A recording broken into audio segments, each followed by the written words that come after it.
मैं रवि कुमार, स्वागत है आपका रेनिश आईएएस में। आज सुबह मैंने जेएसएससी सीजीएल मुख्य परीक्षा को ध्यान में रखते हुए हिंदी साहित्य की क्लासेस लिए थे, उसी का यह टेस्ट है। आप लोग इस टेस्ट को अत्यंत ईमानदारी के साथ देंगे। उत्तर तो मैं बताता चलूँगा प्रत्येक प्रश्न के साथ, लेकिन जिनको टेस्ट देने की इच्छा है वे साउंड को म्यूट कर टेस्ट दे सकते हैं। उसके बाद उत्तर से जो है आप अपने आंसर को मिला सकते हैं और फिर जो भी गलत आंसर होगा उसके लिए -33% यानी कि 3 गलत के लिए 3 मार्क्स, एक गलत के लिए 1 मार्क्स, यानी कि हर गलती के लिए 1 मार्क्स माइनस कर लीजिएगा। और जो भी स्कोर होगा आप कमेंट बॉक्स में लिख सकते हैं। ये 48 मार्क्स का है और कुल जो है 16 प्रश्न है। फिर से एक बार बता देता हूँ, उत्तर मैं बताता चलूँगा, आप लोगों को साउंड म्यूट करके टेस्ट देना है, ठीक है। और जेपीएससी के जो स्पोर्ट्स करंट स्पोर्ट्स हैं वो कल अपलोड होंगे। आज का जो पहला प्रश्न है, हिंदी साहित्य के इतिहास को सर जॉर्ज ग्रियर्सन के द्वारा कुल कितने कालखंडों में विभाजित किया गया है? इसका पहला ऑप्शन है ए 11, बी 8, सी 4 और डी 5। का जो उत्तर होगा ये होगा। आप लोगों को ये सुनना नहीं है, म्यूट करके आगे बढ़ना है, ठीक है, क्योंकि क्वेश्चन तो यहाँ लिखा हुआ है। मैं बार बार समझा रहा हूँ किस तरीके से टेस्ट देना है और उससे चेक करना है। क्वेश्चन नंबर 2 है, मिस्र बंधु के द्वारा आदिकाल का क्या नाम रखा गया था? ए नंबर प्रारंभिक काल, बी नंबर आरंभिक काल, सी नंबर आदिकाल और डी नंबर चारण काल। और इसका जो सही उत्तर होगा वह होगा बी नंबर आरंभिक काल, ठीक है। आप लोगों को यह उत्तर नहीं सुनना है। चलिए अगले प्रश्न को देखते हैं। निम्न में से कौन गलत सुमेलित है? सारे उस वीडियो में पढ़ाए गए हैं, आज उसी के अनुसार ये प्रश्न सेट हैं। हिंदी साहित्य का इतिहास रामचंद्र शुक्ल यानी कि रचयिता हैं। हिंदी साहित्य का आलोचनात्मक इतिहास राजकुमार वर्मा। हिंदी साहित्य का वैज्ञानिक इतिहास आचार्य हजारी प्रसाद द्विवेदी। और डी नंबर जो है the modern vernacular literature of Hindustan sir George Grierson. इसका जो उत्तर होगा सी नंबर होगा, यह गलत है।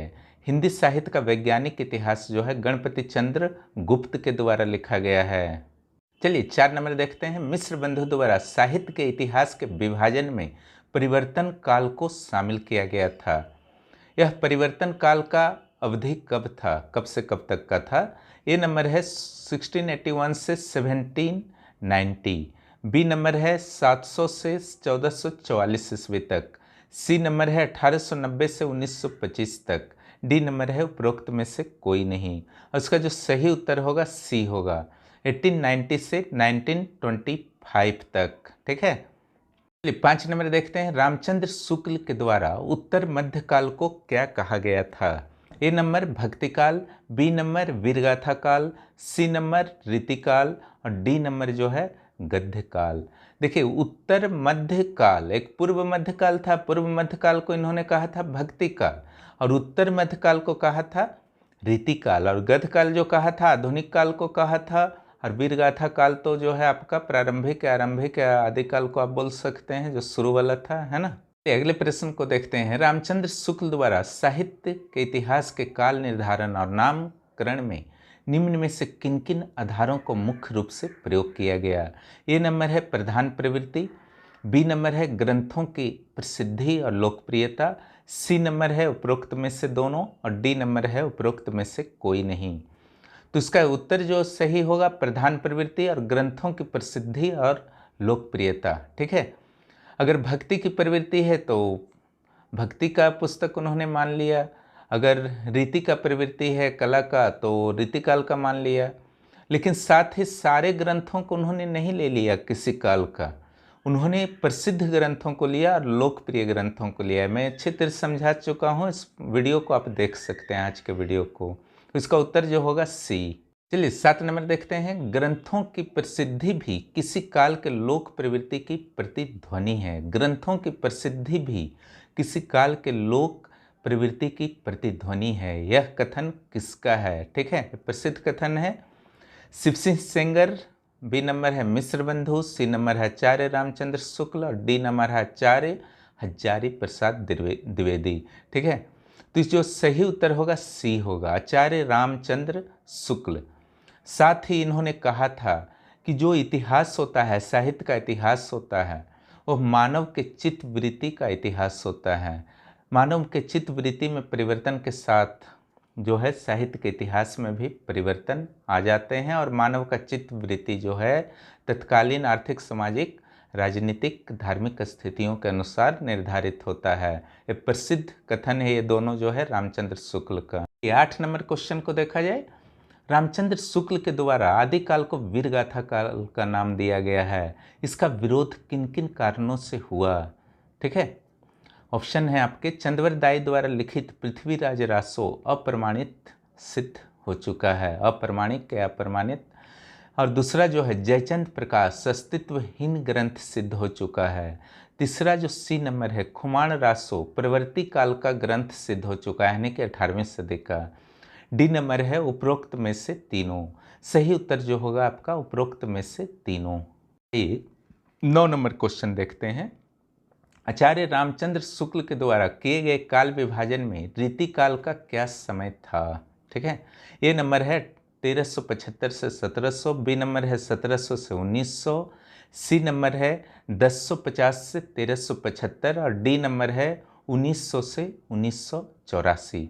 देखिए बात हो रही है रीति काल की, क्लियर, भक्ति काल के बाद का समय है, तो निश्चित रूप से जो है उत्तर होगा 1700 से 1900, क्योंकि 1375 से 1700 जो था भक्ति काल का था। ठीक है, और 1050 से 1375 जो था वह जो था वीरगाथा काल का था, और 1900 से 1984 जो था वो था आपका गद्य काल का था। आइए क्वेश्चन नंबर 10 देखते हैं, हिंदी साहित्य के काल विभाजन में संधि काल शब्द का प्रयोग 750 से 1000 ईस्वी तक के लिए किस साहित्यकार के द्वारा किया गया? A number Ganapati Chandragupt, B number Rajkumar Verma, C number Ramchandra Shukla और D number Garcin de Tassy. So वही मैंने आज पढ़ाया है, इसका जो सही उत्तर होगा बी नंबर राजकुमार वर्मा। ठीक है, इन्होंने संधि काल और चारण काल, वीरगाथा काल के लिए चारण काल का भी यूज जो है राजकुमार वर्मा ने ही किया है। रामचंद्र शुक्ला ने क्या किया है, शुरुआत तो संधि काल को इन्होंने मान्यता ही नहीं दिया। ठीक है, गारसा दत्तासी ने तो विभाजन ही नहीं किया था।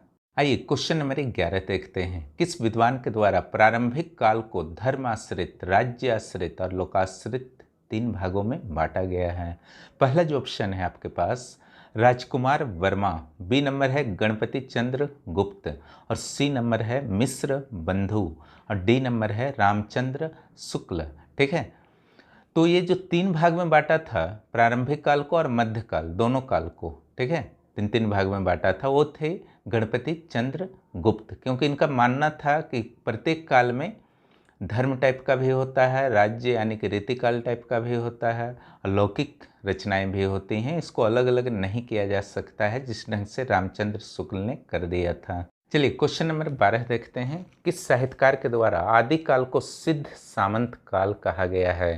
ये भी मैंने बताया है, आप लोग आराम से उत्तर दे देंगे इसका।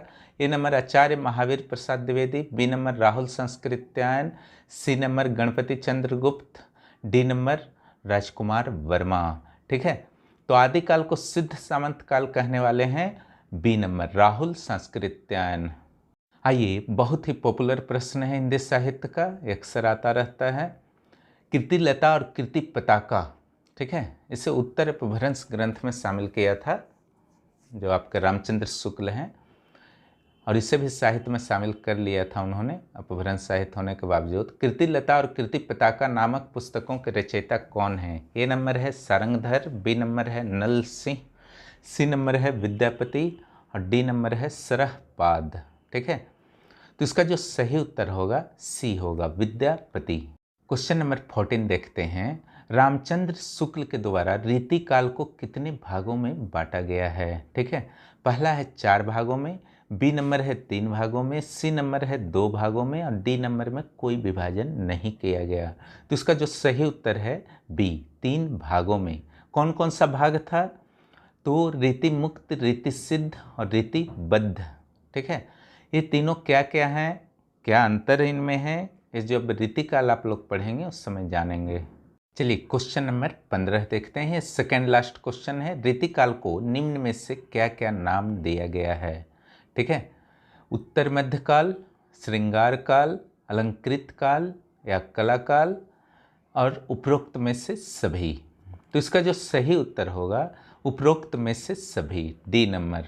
और ये है आपके टेस्ट का अंतिम प्रश्न, और ये है क्वेश्चन नंबर 16। आधुनिक काल को और क्या क्या कहा जाता है? ए नंबर गतकाल, बी नंबर वर्तमान काल, सी नंबर उपरोक्त में से दोनों, डी नंबर उपरोक्त में से कोई नहीं। इसका उत्तर जो होगा सही सी नंबर होगा, उपरोक्त में से दोनों। क्योंकि गतकाल किसने कहा था? तो रामचंद्र शुक्ल ने कहा था। और वर्तमान काल किसने कहा था?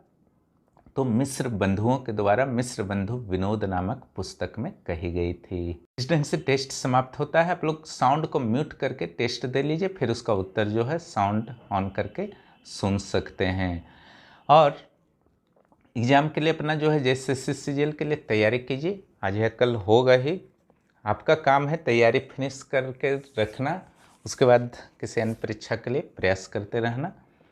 चैनल को सब्सक्राइब करें और दोस्तों को भी प्रोत्साहित करें। वीडियो देखने के लिए धन्यवाद।